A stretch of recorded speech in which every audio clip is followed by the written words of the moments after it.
寂静的夜晚，无脑怪物从水坑里缓缓走出，势必要在太阳打西边升起前找回自己的狗头，而唯一知道线索的人就是眼前的神父。当对方看到无脑怪物犹如晴天霹雳一般，于是先发制人，召唤出束缚的锁链，困住无脑怪物拿着武器的右手。哪曾想怪物智商至少2斤以上，很快就逆转了局势。不死心的神父再次祭出锁链，毫无疑问都被无脑怪物逐一化解，然后继续向神父逼近。我个人特别佩服神父，都到这个节骨眼上了，也没打算透露出狗头的半点信息，同样等待他的也是断头的下场。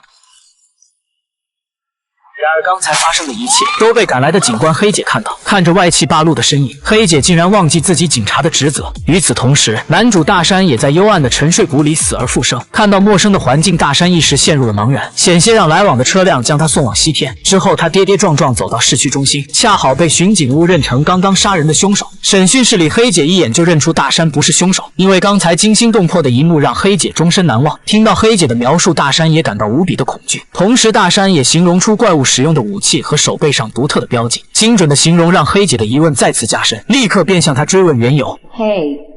who is he? When's the last time you saw him? When I cut off his head.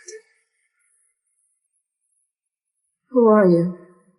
公元250年前，一场独立保卫战中，大山被无脑怪物打得奄奄一息。在生命即将要结束的最后，他拼尽暂存的意识砍下对方的狗头。可世事无常，命运弄人，在两人倒地后，他们的血液竟然融合在一起，一黑一红的血液，注定他们今后会无休止的争斗。所以无脑怪物被心怀叵测之人复活后，大山也一同被复活。整个讲述的过程，专家紧盯着测谎仪。可即便最后的结果证明大山没有说谎，但局长老黑还是执意要把他送进精神病院。见识过怪物实力的黑姐相信大山，并对上司老黑产生了怀疑，于是趁局长不在潜入了他的办公室，在相框背面发现老师的钥匙，利用钥匙黑姐打开了隐藏的暗格。原来老黑一直在暗中调查与无脑怪物相关的事，如果无脑怪物复活，另外3名骑士也会一同出现，那时的地球必将生灵涂炭。另一边，大山通过镜子看到心心念念的妻子，对方告诉他，在沉睡谷有本可以消灭怪物的圣经，上面记载着你想知道的一切，同时也告诉大山狗头埋藏的位置。话音刚落，妻子就预感到危险渐渐逼近，急忙劝告大山马上离开，但大山不想舍弃对方，要带他一起离开这里。